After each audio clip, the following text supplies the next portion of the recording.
Welcome to the BookMind channel, where we do deep dive conversations on famous English books. I'm Sarah, your host. And I'm David. Great to be diving into this one today. Yeah, today we're digging into Yuval Noah Harari's Homo Deus.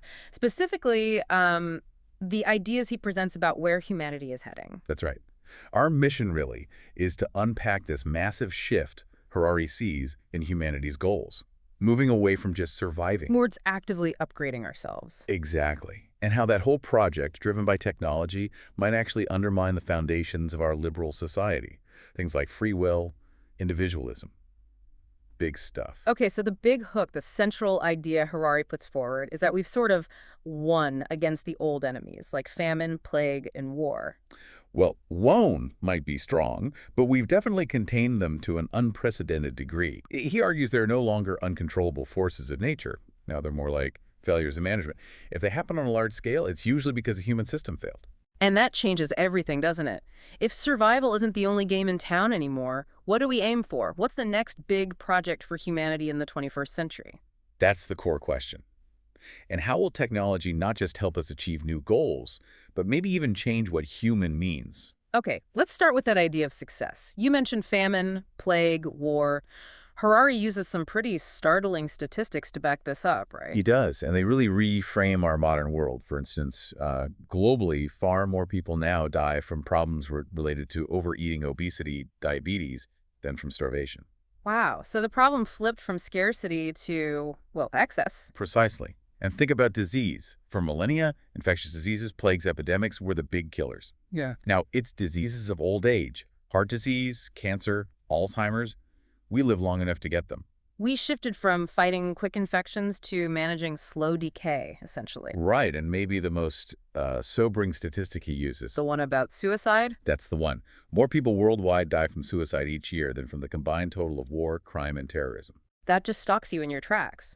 It suggests our biggest threats aren't external invaders anymore, but maybe something internal, our own minds, perhaps. It certainly points to a profound shift.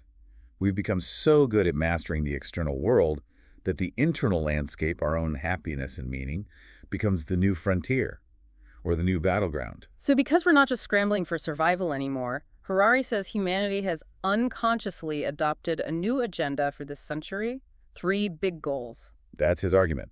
And they are massive, almost godlike ambitions. The first one, tackling death itself. Yeah. The pursuit of immortality, or at least radical life extension. Right. He frames death not as some inevitable fate, but as, what was it, a technical problem. Exactly. A technical problem, like a bug in our biological software that science and technology can eventually fix. We're starting to see aging and death as engineering challenges, not metaphysical certainties. Okay, goal 1, beat death. What's number 2? The quest for perpetual happiness. We all want to be happy, but biologically, we seem stuck on this thing called the hedonic treadmill. Ah, the idea that we get used to good things really fast. Like, you get a raise, you're happy for a bit, then it just becomes normal. Precisely. Our baseline happiness level doesn't seem to permanently shift much, despite external achievements. So, the solution, according to this new agenda, isn't just finding external pleasure. It's hacking our internal biology, engineering ourselves to feel happier chemically. That's the direction. Using biotech, maybe even genetic engineering or neurochemistry, to create lasting contentment, to rewire our baseline. Okay, immortality and engineered happiness. What's the third goal? It sounds like the biggest one yet. It is. It's the pursuit of divinity. Not worshiping gods, but becoming them. Upgrading Homo sapiens into something. Yeah. More. Homo Deus. Superhumans, basically. Using technology like biotech and infotech to gain powers we currently associate with God's creation, destruction, maybe even new forms of consciousness. That's the ultimate aim. Enhancing our physical bodies, our cognitive abilities, breaking free from biological limitations. So the focus shifts dramatically. It's not about surviving the world anymore. It's about upgrading the self. That's a huge leap. But okay, before we dive deeper into Homo Deus, let's rewind a bit. How did Homo sapiens get so dominant in the first place? Harari makes this interesting point that individually, a Stone Age hunter might have been, well, sharper, more aware of their immediate surroundings than we are today. Yeah, more versatile, more attuned to the natural world in a direct sensory way. So if it's not just raw individual brain power, what's our secret sauce? what led to the Anthropocene, this age where humans dominate the planet. What is the core human spark then? According to Harari, and this is really central to his argument, it's our unique ability to cooperate flexibly in large numbers with strangers. Okay, break that down. Flexible cooperation in large numbers. Right. Think about other social animals. Bees cooperate in massive numbers, like in a hive.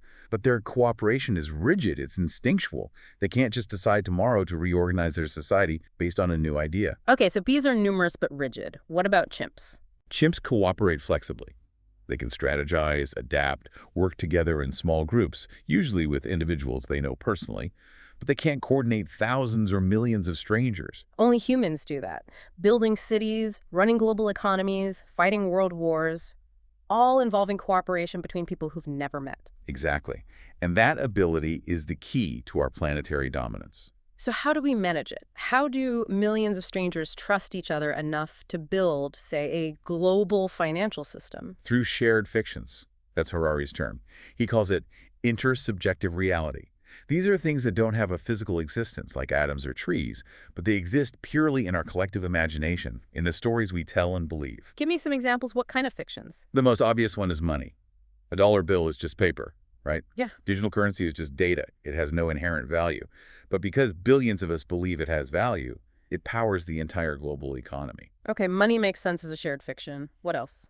Nations, corporations, laws, human rights. None of these exist physically out there in the world. They are stories we've constructed, rules we've agreed upon that allow massive numbers of strangers to coordinate their actions effectively. So these stories, these fictions, are the software that runs human civilization. In a way, yes. They're the invisible architecture of cooperation, and they're the reason we're in the Anthropocene. Our ability to cooperate based on these fictions, economic systems, political structures, scientific endeavors, is what allows human activity to now shape the entire planet's climate and ecosystems. The scale of it is incredible. That statistic Harari uses, something like 90% of all large animals on Earth are now either humans or are livestock. That's right. We've literally reshaped the biosphere based on the needs and stories of one species. We use these flexible fictions to conquer the planet. Okay, so fictions gave us power. But here's the twist, right? Harari argues these very fictions, especially the ones underpinning liberalism, are now under threat. Exactly. The science and technology that our fictions helped create are now turning back and challenging the foundations of those fictions, particularly the fictions that underpin liberal humanism, the dominant ideology of the modern era. And liberalism rests on what?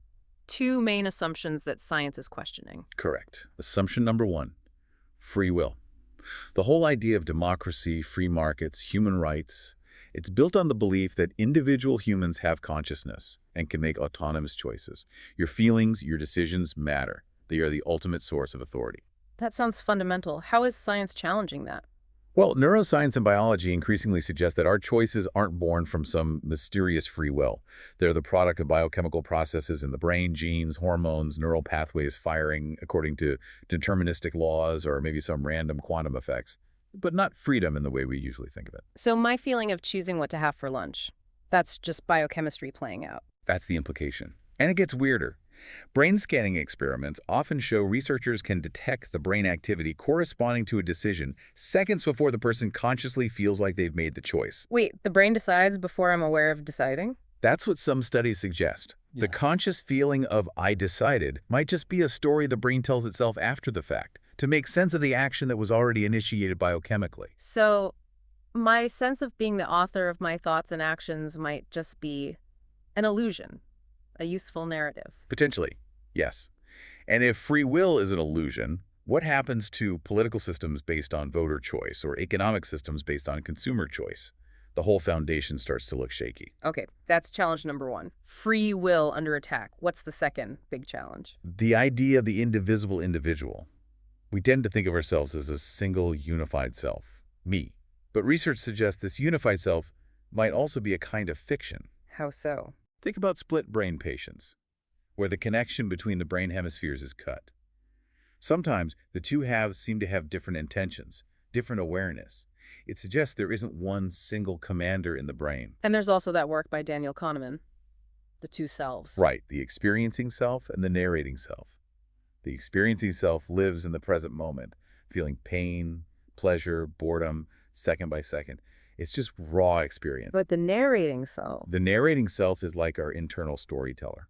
It looks back at the experiences, picks out the important bits, especially the peak moments and the ending, and weaves them into a coherent life story. It decides what it all meant. And it often ignores the duration, right? Like that experiment with the painful procedure, people remembered it as less bad if it ended gently, even if it lasted longer overall. Exactly. The peak end rule. The narrating self is the one making the big decisions, creating meaning, often using those collective fictions like nationalism or religion to justify suffering or sacrifice. It's the self that constructs our identity. But it's still a story, a narrative construct, not necessarily a reflection of moment-to-moment reality. So if there's no real free will and no single unified self, just biochemical algorithms and competing narratives, what are the consequences for society? Harari paints a potentially bleak picture he calls the great decoupling. As AI and algorithms get better and better at making decisions and performing tasks, both manual and cognitive humans might become increasingly redundant. Because the algorithms can just do things better. Diagnose diseases, drive cars, manage finances, maybe even write music. Potentially, yes. If our minds are essentially hackable biochemical algorithms and silicon-based algorithms become vastly superior, our economic and maybe even military value could plummet. Which leads to this frightening idea of society splitting into two groups. Yes. A small, upgraded elite, those who own and control the AI, the data, the biotech, maybe even enhance themselves biologically or through brain-computer interfaces to stay relevant. And everyone else? And potentially a vast useless class. People who are simply economically and politically irrelevant because non-conscious algorithms do everything important more efficiently. Useless class, that's a chilling phrase. It strips away inherent human value and just focuses on economic function.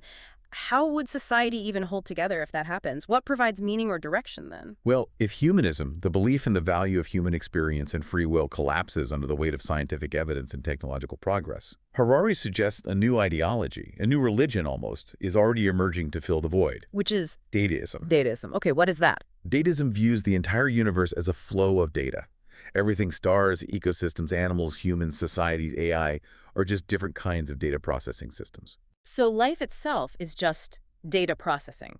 Biological organisms like us are just carbon-based algorithms, and computers are silicon-based algorithms. That's the core idea. And the value of any entity in this worldview isn't its consciousness or its feelings, but its contribution to the flow and processing of information. So what's the ultimate goal in dataism, the prime directive? Maximize information flow. Connect everything to the network. Process more data faster. Share everything. And human experiences, my feelings, my thoughts. From a strict datist perspective, they're valuable only if they can be converted into data, shared, and processed by the system. An unshared experience, a feeling kept private, is essentially wasted potential. Yeah. It contributes nothing to the great data flow. Privacy becomes a kind of heresy. That sounds invasive and threatening. The threat becomes very personal. Dataism predicts that external algorithms, think Google, Amazon, future AI powered by massive data flows, will soon understand us better than we understand ourselves, our own biochemistry, our desires, our weaknesses. Because they have more data and better processing power. Exactly. And if an algorithm knows you better than you know yourself, it might start making better choices for you. Who you should date, what career path to follow, what health risks to avoid. Giving up our decision-making authority to the algorithm because it knows best. That's the trajectory. We could be moving towards a world where powerful, highly intelligent but non-conscious algorithms make most of the critical decisions, effectively rendering the human algorithm with all its messy feelings and supposed free will obsolete. Wow. Okay, that's a lot to process. We've gone from humanity conquering its ancient enemies to setting these incredibly ambitious new goals: immortality, bliss, divinity. realizing our superpower is cooperating through shared stories, through fictions. And then seeing how science and tech might unravel those very fictions, challenging free will, the individual self. Potentially leading to this great decoupling and the rise of dataism where algorithms might take over. It's quite a journey Harari maps out. It is, and it leaves us with some profoundly difficult questions. Harari raises one last ethical point for us to chew on. Well, think about how we currently justify our treatment of animals, especially in industrial systems. We often say it's because they lack our level of intelligence or consciousness. Right.